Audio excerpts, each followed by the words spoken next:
Hi guys, welcome back to my YouTube channel Coaching Zone.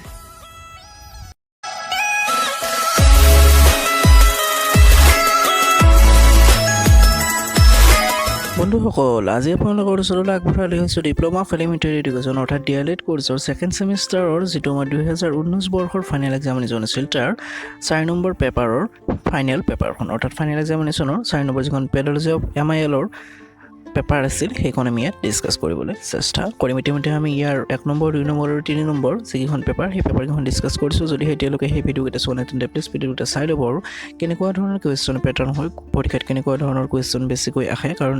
আমাৰ DLED কোৰ্ছৰ যিখিনি question সেই কুৱেশ্যনখিনি প্ৰায় একেই আমাৰ কনচেপ্টত থাকে, কেৱল তাৰ যিখিনি কুৱেশ্যনৰ সেই শ্বেপটো বদলি হৈ থাকে। গতিকে আপোনালোকে সেইখিনি চাই ল'ব, আগন্তুক আহিবলগীয়া যিটো এক্সাম তাৰ বাবে বেছি সহায়ক হৈ পৰিব। গতিকে আমি বেছি দেৰি নকৰি ভিডিঅ'টোৰ মাজলৈ যাওঁ আৰু আমি পেপাৰখন ডিছকাছ কৰোঁ। ইয়াৰ আগতে এটা কথা কৈ লৈছোঁ যে আমাৰ LP ছেকশ্যন আৰু UP ছেকশ্যনৰ বাবে দুয়োটাৰে ক্ষেত্ৰত একেখন পেপাৰেই প্ৰস্তুত কৰা হয় প্ৰত্যেকবাৰে। গতিকে এইখন পেপাৰ LP আৰু UP দুয়োটাৰ কাৰণে প্ৰযোজ্য হ'ব। গতিকে আমাৰ পেপাৰখনত মুঠ নম্বৰ থাকিব 35, তাৰপিছত আমাৰ ইয়াত সময় দিয়া হ'ব 2 ঘণ্টা। গতিকে নম্বৰ হিচাপে আমাৰ যিখিনি সময় সেইখিনি ছাফিচিয়েণ্ট সময় দিয়া হ'ব ছাত্ৰ ছাত্ৰীসকলৰ বাবে। গতিকে আমাৰ ইয়াত 1 নম্বৰত কৈছিল যে উত্তৰ দিয়াত আমাৰ প্ৰত্যেকটোতে 1 নম্বৰ টোটেল 8টা দিছিল, 8 নম্বৰ দিছিল। এইটো সুধিছিল যে ভাষা শিকনৰ যিকোনো 2টা উদ্দেশ্য লিখা। গতিকে ভাষা এটা আমি কিয় শিকিব লাগে? যিকোনো এটা ভাষা, যি ভাষাই নহওক, যাৰ যি ভাষাই নহওক, ইংলিছ, হিন্দী, অসমীয়া, বড়ো, যি ভাষাই নহওক আমি কিয় শিকিব লাগে? গতিকে ভাষাটো আমি এইকাৰণে শিকিব লাগে বা জানিব লাগে যে ভাষাৰ জৰিয়তেহে আমাৰ যিবোৰ আমাৰ পৰম্পৰাগত আমাৰ চলি অহা ৰীতি নীতি, আমাৰ কিছুমান নীতি নিয়ম সেই সকলোবোৰ কি হয় বংশানুক্ৰমে আগবাঢ়ি যাব পাৰে। সেই এটা উদ্দেশ্য হ'ব পাৰে। তাৰ লগতে যেতিয়া এজন মানুহে ভাষাটো ভালদৰে শিকিব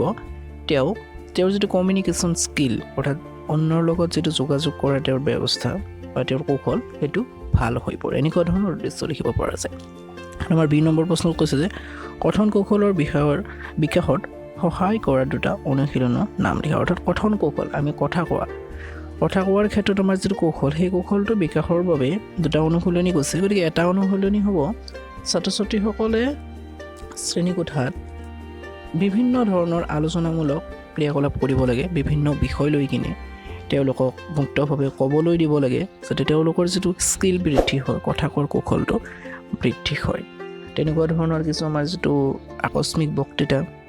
তাৰ এটা ভাল উদাহৰণ হয়। তাৰ লগতে সময়ে সময়ে ছাত্ৰ ছাত্ৰীসকলক বিষয়বস্তুৰ লগত জড়িত কিছু কথা শিক্ষকে শ্ৰেণীকোঠাত আলোচনা কৰিব লাগে, সুধিব লাগে, তেওঁলোকৰ মতামতবোৰ জানিবলৈ চেষ্টা কৰিব লাগে। গতিকে তেনেকুৱা ধৰণে তেওঁলোকৰ যিটো কথন কৌশল সেইটো বিকাশ কৰিব পাৰে। লগতে যেতিয়া ছাত্ৰ ছাত্ৰীসকলে শ্ৰেণীকোঠাত থাকিব তেওঁলোকে নিজৰ মাজতে যেতিয়া আলোচনা বিলোচনা কৰিব বিভিন্ন বিষয়ৰ ওপৰত, তেতিয়াও তেওঁলোকৰ যিটো কথন কৌশল সেইটো বিকাশ হয়। তাৰপিছত আমাৰ যিটো C আছে, চিটোত কৈছে যে সাধুকথাৰ জৰিয়তে বিকাশ হোৱা ভাষাৰ কৌশল 2টাৰ নাম লিখা। গতিকে সাধুকথাৰ জৰিয়তে আমাৰ যিটো শ্ৰৱণ কৌশল, কাৰণ যদি সেই শিক্ষকজনে সাধুকথা কৈ থাকে বাকী শিশুসকলে শুনি থাকিব, তেতিয়া তেওঁলোকে শুনাটো যিটো কৌশল সেইটো শ্ৰৱণ কৌশল। গতিকে শ্ৰৱণ কৌশলটো বিকাশ হ'ব। তাৰপিছত আমাৰ ইয়াত সাধুকথাৰ জৰিয়তে বুলি কৈছে। গতিকে সাধুকথাৰ জৰিয়তে বুলি ক'লে যদি সেই শিশুজন সাধুকথা পঢ়িবলৈ দিয়া হয় তেতিয়া তেওঁলোকৰ যিটো পঠন কৌশল সেইটো বিকাশ হ'ব। তাৰপিছত আমাৰ যিটো 2 নম্বৰ প্ৰশ্ন তাত কৈছে যে আমাৰ পঠনৰ যিকোনো 2টা বৈশিষ্ট্য লিখে। গতিকে পঠন ছাত্ৰ ছাত্ৰীসকলে যেতিয়া যিকোনো এটা পাঠ পঢ়িব বা যিকোনো এটা বিষয় পঢ়িব তেতিয়া তাৰ 2টা বৈশিষ্ট্য লিখিবলৈ কৈছে। গতিকে প্ৰথম বৈশিষ্ট্যটো হ'ল যে পঠনটো আমাৰ এটা জটিল প্ৰক্ৰিয়া হয়। তাৰপিছত আৰু এটা যদি বৈশিষ্ট্য আমি ক'বলৈ যাওঁ, আচলতে যেতিয়া পঠন কৰা হয় কেৱল পঠনটো আমি মুখেৰে কৰাই নহয়, লগে লগে আমি চাই যাব লাগিব। আমি যিখিনি কথা পঢ়িছোঁ সেইখিনি আমি চাই যাব লাগিব। গতিকে পঠনৰ বাবে আমাৰ যিটো ভিজুৱেলাইজেশ্যন অৰ্থাৎ যিটো আমাৰ দৃশ্য, আমি যিটো যিকোনো এটা চোৱাৰ ক্ষেত্ৰত সেইটো ভাল হ'ব লাগিব। অৰ্থাৎ যিখিনি আমি বস্তু পঢ়িম তাৰ আখৰবোৰ ভালদৰে চিনি পাব লাগিব, বুজি পাব লাগিব। গতিকে আমাৰ যিটো শ্ৰৱণ ক্ষমতা সেইটো আমাৰ ভাল হ'ব লাগিব, অৰ্থাৎ আমাৰ যিটো ভিজুৱেল। তাৰপিছত আমাৰ যিটো E নম্বৰ প্ৰশ্ন তাত কৈছে যে সৃষ্টিশীল লিখনৰ সংজ্ঞা দিয়া। গতিকে সৃষ্টিশীল লিখন মানে আমাৰ এনে বিভিন্ন ধৰণৰ লিখন থাকিব পাৰে। আমি কিবা এটা চাই লিখিব পাৰোঁ, আমি কাৰোবাৰ ওপৰত ৰচনা লিখিব পাৰোঁ, আমি কাৰোবাৰ আত্মজীৱনী লিখিব পাৰোঁ বা অন্যান্য বিষয়ৰ ওপৰত লিখিব পাৰোঁ। কিন্তু সৃষ্টিশীল যিটো আমাৰ লিখন, সৃষ্টিশীল লিখনত কি হয় সেইটো আমাৰ যিকোনো এটা বিষয়বস্তু যিকোনো হ'ব পাৰে, সেই বিষয়বস্তুটোৰ এটা সৃষ্টিশীলতা থাকিব লাগিব। গতিকে তেওঁৰ লিখনৰ যিটো পদ্ধতি গতিকে সেইটো অলপ সৃষ্টিশীল হ'ব লাগিব গতিকে তেনেকুৱা ধৰণৰ আমাৰ যিটো সৃষ্টিশীল লিখন সেইটো আমি লিখিব পাৰোঁ এফটো কৈছে যে বৰ্ণনামূলক পাঠৰ দুটা উদাহৰণ গতিকে বৰ্ণনামূলক যিবোৰ পাঠ য'ত মানে কি বৰ্ণনা কৰাই থাকে তেনেকুৱা ধৰণৰ পাঠৰ দুটা উদাহৰণ দিবলৈ কৈছে তাৰপিছত আমাৰ যিটো কৈছে যে সাহিত্যৰ প্ৰধান ভাগ দুটা উল্লেখ কৰে গতিকে সাহিত্যৰ প্ৰধান ভাগ দুটা হ'ব আমাৰ এইটো যদি আমি চাওঁ তেন্তে বিভিন্ন ক্ষেত্ৰত আমি বিভিন্ন ধৰণে পাম কিন্তু আমি বেছিকেলি ইয়াত যিটো এনচাৰ লিখিম সেইটো লিখিম যে আমাৰ সাহিত্যৰ প্ৰধান ভাগ দুটা এটা হ'ল আমাৰ যিটো আমাৰ মৌখিক সাহিত্য আৰু এটা হ'ল যিটো লিখিত সাহিত্য এতিয়া মৌখিক সাহিত্য আৰু লিখিত সাহিত্য কি গতিকে যদিহে আমি মৌখিক সাহিত্যৰ উদাহৰণ দিবলৈ যাওঁ তেতিয়া আমি যিটো মহোহো উৎসৱ পালন কৰোঁ সেইটো এটা আমাৰ আঘোণ মাহৰ পূৰ্ণিমা তিথিত পালন কৰা হয় সেইটো এটা আমাৰ মৌখিক সাহিত্য কাৰণ মহোহোটো ক'তো লিখা নাছিল এইটো মুখে মুখে চলি অহা এটা সাহিত্য বা ডাকৰ বচন তেনেকুৱা ধৰণৰ আৰু যদি আমি লিখিত সাহিত্যৰ কথা ক'বলৈ যাওঁ লিখিত সাহিত্য বহুত আছে যেনেকুৱা ধৰণৰ আমাৰ বৰগীত এইবোৰ আমাৰ কি লিখিত সাহিত্য তাৰপিছত আমাৰ এইডছটো কৈছে যে উপন্যাস আৰু চুটিগল্পৰ মাজত পাৰ্থক্য লিখা গতিকে উপন্যাস আৰু চুটিগল্প আমি এনেকুৱা ধৰণে ক'ব পাৰোঁ যে উপন্যাসখন আমাৰ কি হয় তাৰ এটা ধুনীয়া এটা আৰম্ভণি থাকে যিকোনো এটা কাহিনী বা যিয়েই নহওক এটা ধুনীয়া এটা আৰম্ভণি এটা থাকিব তাৰপিছত গোটেইখিনি কাহিনীটো ভালদৰে এফালৰ পৰা গৈ এটা ষ্টেজত ধুনীয়াকৈ গোটেই কাহিনীটো সমাপ্ত হয় অৰ্থাৎ যদিহে আমি এটা উপন্যাস পঢ়োঁ তেন্তে আমি সেইটো স্পষ্টভাৱে আৰম্ভণিৰ পৰা শেষলৈকে গোটেই কাহিনীটো বা গোটেই কথাখিনি বুজিব কিন্তু যদি আমি চুটিগল্পৰ কথা ক'বলৈ যাওঁ চুটিগল্পটো আমাৰ কি হঠাৎ আৰম্ভ হ'ব যিকোনো এটা বিষয়ত হঠাৎ আৰম্ভ হৈ তাৎক্ষণিকভাৱে শেষ হৈ যাব উপন্যাসৰ দৰে একদম লাহে শেষ হয় তেনেকুৱা নহয় আমি উদাহৰণ হিচাপে ক'ব পাৰোঁ যে এটা যদি ফিল্মৰ কথা কওঁ যে কিছুমান ফিল্ম কি হয় ক্লাইমেক্সত খতম হৈ যায় কিন্তু কিছুমান ফিল্ম মানে কি আৰম্ভণিৰ পৰা শেষলৈকে ধুনীয়াকৈ চলি সময়ত শেষ হৈ যায় গতিকে যিটো আমাৰ তাৎক্ষণিকভাৱে খতম হৈ যায়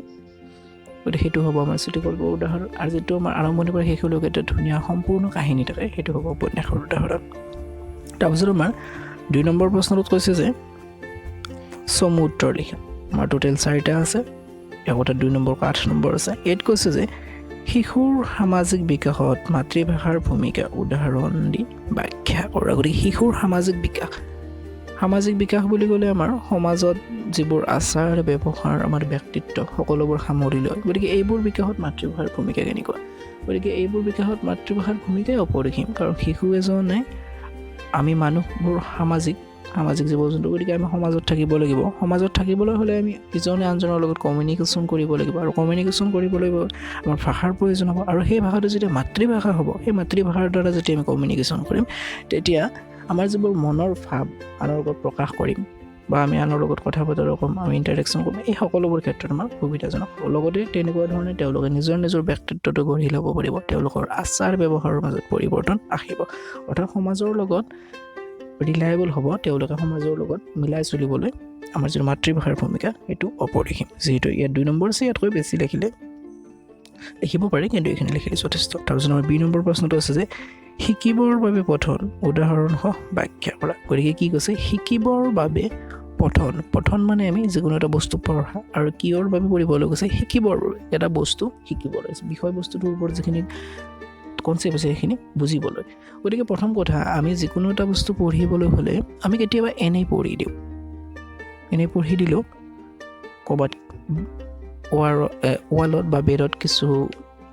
ওলোমাই থোৱা হৈছে বা তাত আঠা লগাই থোৱা আছে সেইটো আমি এনেই কেতিয়াবা পঢ়ি দিওঁ তাৰ পৰা একো শিকিবলগীয়া কথা নাথাকে কিন্তু কেতিয়াবা এনেকুৱা কিছুমান ইণ্টাৰেষ্টিং আমি বিষয়বস্তু পোৱা যাওঁ সেইটো আমি পঢ়িবলৈ ইচ্ছা হয় আৰু তাৰ পৰা আমি কিছু কথা জানিবলৈ ইচ্ছা কৰোঁ গতিকে যেতিয়া আমি যিকোনো এটা বিষয়বস্তু বুজি কিনে তাৰ পৰা এটা জ্ঞান আহৰণ কৰিবলৈ মানে সেইটো পঢ়িম সেইটো কয় কি হয় শিকিবৰ বাবে পঠন তাৰপিছত আমাৰ 3 নম্বৰ প্ৰশ্ন কৈছে যে পঠনৰ সংকেত উদ্ধাৰ কৌশলটো উদাহৰণ দি ব্যাখ্যা কৰে গতিকে পঠনৰ সংকেত উদ্ধাৰ মানে হ'ল আমাৰ ডিকোডিং কৰা বুলি কোৱা হয় ডিকোডিং অৰ্থাৎ যিকোনো এটা কোড এটা আমি ভাঙি দিয়াকৈ আমাৰ এইটো যদি ডিকোডিং শব্দটো আচলতে আমাৰ টেকন'লজিৰ ক্ষেত্ৰত ব্যৱহাৰ কৰা হয় ইয়াত আমাৰ যদি ডিকোডিঙৰ কথা কোৱা হয় তেন্তে আমাৰ যেতিয়া যিকোনো এটা বিষয়বস্তুৰ ওপৰত এটা টোকা লিখাই থাকিব তাত আখৰেৰে লিখাই থাকিব তেতিয়া সেইটো আমি যেতিয়া পঢ়িম সেইটো পঢ়ি কিনে ধৰা হ'ল আমাৰ আম শব্দটো আ আৰু ম আছে গতিকে আমি যেতিয়া আ আৰু মটো চিনি পাম সেইটোৰ উচ্চাৰণ যে আ আৰু বাকীটোৰ উচ্চাৰণ যে ম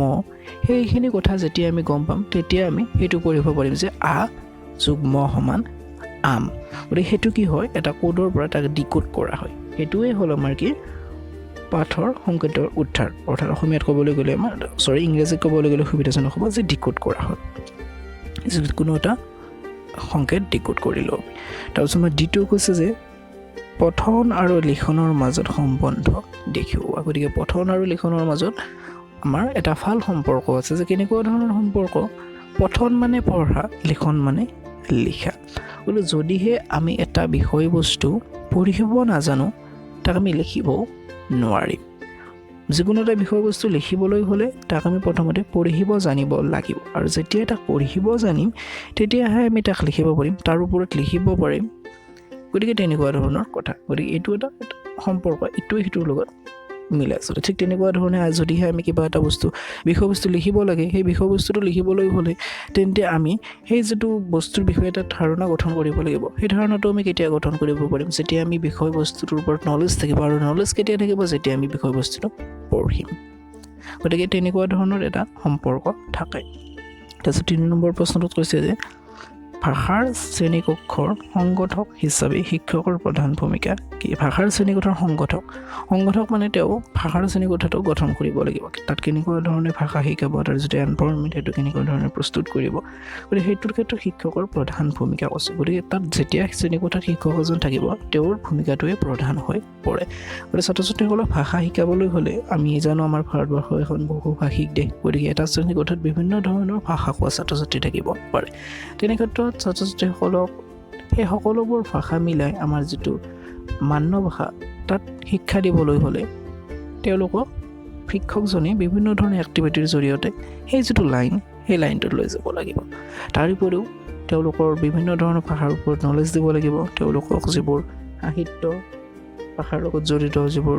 অন্য কথা সেই সকলোবোৰ ওপৰত জ্ঞান দিব লাগিব গতিকে তেনেকুৱা ধৰণে কি কৰিব লাগিব শ্ৰেণীকোঠাত যিটো ভাষাৰ এটা পৰিৱেশ সেইটো সংগঠন কৰিব লাগিব শিক্ষকজন আৰু তেতিয়াহে আমাৰ কি হ'ব শিক্ষকৰ যিটো প্ৰধান ভূমিকা ভাষাৰ শ্ৰেণীত সেইটো সফল হ'ব তাৰপিছত আমাৰ ইয়াত যিটো 4 নম্বৰ প্ৰশ্ন আছে তাত কৈছে যে শিশুক স্বাধীন পাঠক হিচাপে গঢ় দিয়াত শিক্ষক হিচাপে কোনবোৰ দিশত গুৰুত্ব দিবা আলোচনা কৰা গতিকে যিহেতু আমি বৰ্তমান শিক্ষকৰ প্ৰশিক্ষণৰ পৰীক্ষা দি আছোঁ সেয়েহে আমি শিক্ষক হিচাপে শিশুসকলক স্বাধীন পাঠক হিচাপে কেনেকুৱা ধৰণে গঢ় দিম সেইটো কথা আমি জানিব লাগিব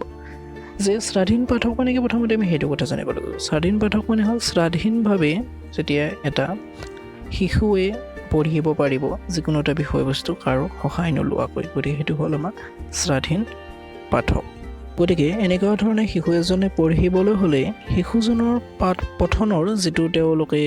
যিকোনো এটা বিষয়বস্তু পঢ়িবলৈ হ'লে আমাৰ বৰ্ণবোৰৰ ধাৰণা থাকিব লাগিব যুক্তাক্ষৰৰ ধাৰণা থাকিব লাগিব কেনেকুৱা ধৰণে বাক্য এটা পঢ়িব লাগে বা কেনেকুৱা ধৰণে তাক উচ্চাৰণ কৰিব লাগে শব্দবোৰ সেই সকলোবোৰ কথা যেতিয়া এজন শিশুৱে ভালদৰে বুজি পাব জানিব আৰু শিক্ষকে সেই দিশত আগবঢ়াই লৈ যাব